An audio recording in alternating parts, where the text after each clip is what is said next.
One liner most PYQS questions. 1. औसत मानव मस्तिष्क का वजन लगभग 1.46 किलोग्राम होता है। The average human brain weighs about 1.46 kilograms. 2. Darwin के अनुसार जिराफ की लंबी गर्दन ऊंचे पेड़ों की पत्तियों तक पहुंचने के लगातार प्रयास से बनी। According to Darwin, the long neck of the giraffe evolved due to continuous efforts to reach leaves on tall trees. 3. Vitamin D की कमी से होने वाले रोग रिकेट्स में अस्थियां प्रभावित होती हैं। In rickets caused by vitamin D deficiency, the bones are affected. 4. कांच प्रबलित प्लास्टिक बनाने के लिए रेशा फाइबर कांच का प्रयोग किया जाता है। Fibre glass is used to make glass reinforced plastic. 5. नाभिकीय विखंडन के दौरान श्रृंखला अभिक्रिया को नियंत्रित करने के लिए बोरॉन और कैडमियम का उपयोग होता है। Boron and cadmium are used to absorb neutrons to control chain reactions during nuclear fission. 6. शुष्क पाउडर अग्निशामक में बालू और सोडियम बाइकार्बोनेट होता है। A dry powder fire extinguisher contains sand and sodium bicarbonate. 7. यदि धातु की प्लेट में गोल छिद्र हो और उसे गर्म किया जाए तो छिद्र का क्षेत्रफल बढ़ेगा। When a metal plate with a circular hole is heated, the area of the hole increases. 8. तुल्यकाली उपग्रह की परिक्रमण अवधि 24 घंटे होती है। The orbital period of a geostationary satellite is 24 hours. 9. एक कागज का टुकड़ा और क्रिकेट बॉल निर्वात में एक साथ गिराए जाने पर दोनों एक साथ नीचे पहुंचते हैं। If dropped in a vacuum, a piece of paper and a cricket ball reach the ground together. 10. Bharat में सिक्के जारी करने का अधिकार वित्त मंत्रालय के पास है। The Ministry of Finance has the authority to issue coins in India. 11. वह प्रक्रिया जो ऊष्मा के आदान प्रदान के बिना होती है, अनुत्क्रमणीय प्रक्रम है। The process that occurs without exchange of heat is called an adiabatic process. 12. चर्म शोधन शालाओं का मुख्य अपशिष्ट सीसा है। The main waste from tanneries is lead. 13. ध्वनि की न्यूनतम तीव्रता 10 डेसिबल होती है जिसे मानव कान पहचान सकता है।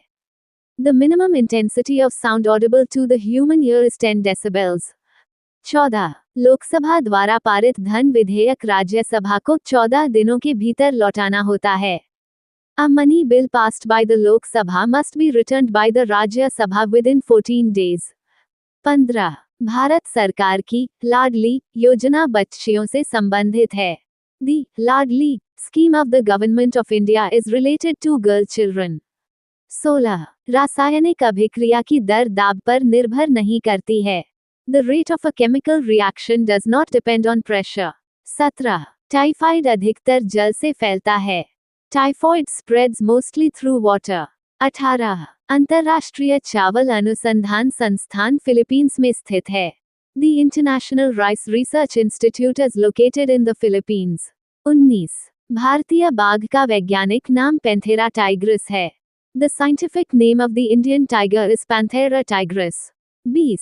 वायुमंडल की ओजोन परत पराबैंगनी विकिरणों को अवशोषित करती है। The ozone layer in the atmosphere absorbs ultraviolet radiation. Daily the 17th of September Current Affairs 2025. 1. Recently Justice Mr. M. Sundar has been appointed as the Chief Justice of which High Court? हाल ही में न्यायमूर्ति Shri M. सुंदर को किस उच्च न्यायालय का मुख्य न्यायाधीश नियुक्त किया गया है? उत्तर मणिपुर उच्च न्यायालय। 2. Where was the National Agriculture Conference organized by the Union Agriculture Ministry for Rabi Abhiyan 2025? केंद्रीय कृषि मंत्रालय द्वारा रबी अभियान 2025 के लिए राष्ट्रीय कृषि सम्मेलन कहाँ आयोजित किया गया? उत्तर नई दिल्ली में। 3. When will the Geological Survey of India organize a nationwide cleanliness initiative under Swachhata Hi Seva 2025? भारतीय भूवैज्ञानिक सर्वेक्षण संगठन स्वच्छता ही सेवा 2025 के अंतर्गत देशव्यापी स्वच्छता पहल कब आयोजित करेगा? उत्तर 17 सितंबर 2 अक्टूबर 2025 तक। 4. Till August 2025, how many kilometers of rural roads have been sanctioned under the प्रधानमंत्री ग्राम सड़क योजना? अगस्त 2025 तक प्रधानमंत्री ग्राम सड़क योजना के अंतर्गत कुल कितनी किलोमीटर लंबी ग्रामीण सड़कें स्वीकृत की गई हैं? उत्तर 8.38 lakh kilometre. 5. Which country will host the 89th General Meeting of the International Electrotechnical Commission (IEC) from the 15th to the 19th of September 2025? कौन सा देश 15-19 सितंबर 2025 तक अंतर्राष्ट्रीय इलेक्ट्रोटेक्निकल आयोग (IEC) की 89वीं आम बैठक की मेजबानी करेगा? उत्तर Bharat. 6. How many heritage sites of India are currently included in the tentative list of UNESCO's World Heritage Sites? वर्तमान में यूनेस्को की विश्व विरासत स्थलों की अस्थायी सूची में भारत के कितने धरोहर शामिल हैं? उत्तर 69 धरोहर स्थल। 7. Recently, Jasmine Lamborier of India won which medal in the Boxing World Championship 2025? हाल ही में भारत की जैस्मीन लैम्बोरिया ने मुक्केबाजी विश्व चैंपियनशिप 2025 में कौन सा पदक जीता है? उत्तर स्वर्ण पदक। 8. Recently, the government of India has constituted a fund of how many crores to promote private sector investment in research and development (R&D)? हाल ही में भारत सरकार ने अनुसंधान और विकास (R&D) में निजी क्षेत्र के निवेश को बढ़ावा देने के लिए कितने करोड़ के कोष का गठन किया है? उत्तर 01 लाख करोड़ रुपए। 9. Recently, which country has approved the world's first vaccine to protect the endangered koala species from chlamydia? हाल ही में किस देश ने लुप्तप्राय कोआ प्रजाति को क्लेमिडिया से बचाने के लिए दुनिया के पहले टीके को मंजूरी दी है? उत्तर ऑस्ट्रेलिया ने। 10. Recently, where was the first regional office of EPIDA inaugurated by Union Minister Piyush Goyal? हाल ही में केंद्रीय मंत्री पीयूष गोयल द्वारा कहां एपीडा के पहले क्षेत्रीय कार्यालय का शुभारंभ किया गया? उत्तर पटना में। 11. When is International Democracy Day celebrated every year to promote democratic principles? लोकतांत्रिक सिद्धांतों को बढ़ावा देने हेतु अंतर्राष्ट्रीय लोकतंत्र दिवस प्रत्येक वर्ष कब मनाया जाता है? उत्तर 15 सितंबर को। 12. Recently, who has been appointed as Deputy Election Commissioner in the Election Commission of India? हाल ही में किसे भारत निर्वाचन आयोग में उप निर्वाचन आयुक्त नियुक्त किया गया है? उत्तर पवन Kumar Sharma. 13. How many public grievances has the Ministry of Ayush resolved under Special Campaign 4.0? Ayush मंत्रालय ने विशेष अभियान 4.0 के तहत कितनी जन शिकायतों का समाधान किया है? उत्तर 1116 जन शिकायत।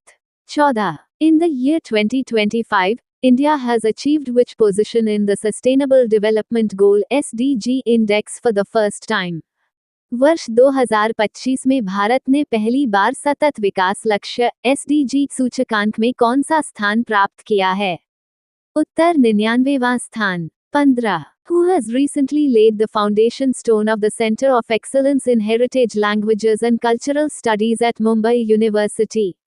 हाल ही में किसने मुंबई विश्वविद्यालय में विरासत भाषाओं और सांस्कृतिक अध्ययन में उत्कृष्टता केंद्र की आधारशिला रखी है? उत्तर केंद्रीय मंत्री Kiren Rijiju. Recent appointment: Secretary to Vice President of India Amit Khare, CEO of Hero Motocorp Harshvardhan Chitale, 15th Vice President of India and the new Rajya Sabha Chairman C.P. Radhakrishnan. Chief Justice of the Bombay High Court Justice Shri Chandrasekhar, part-time Chairman of Yes Bank R. Gandhi, Secretary of the Ministry of Mines Piyush Goyal, reappointed as the Chairman of the Railway Board Satish Kumar. Next Ambassador of India to the UAE Dr.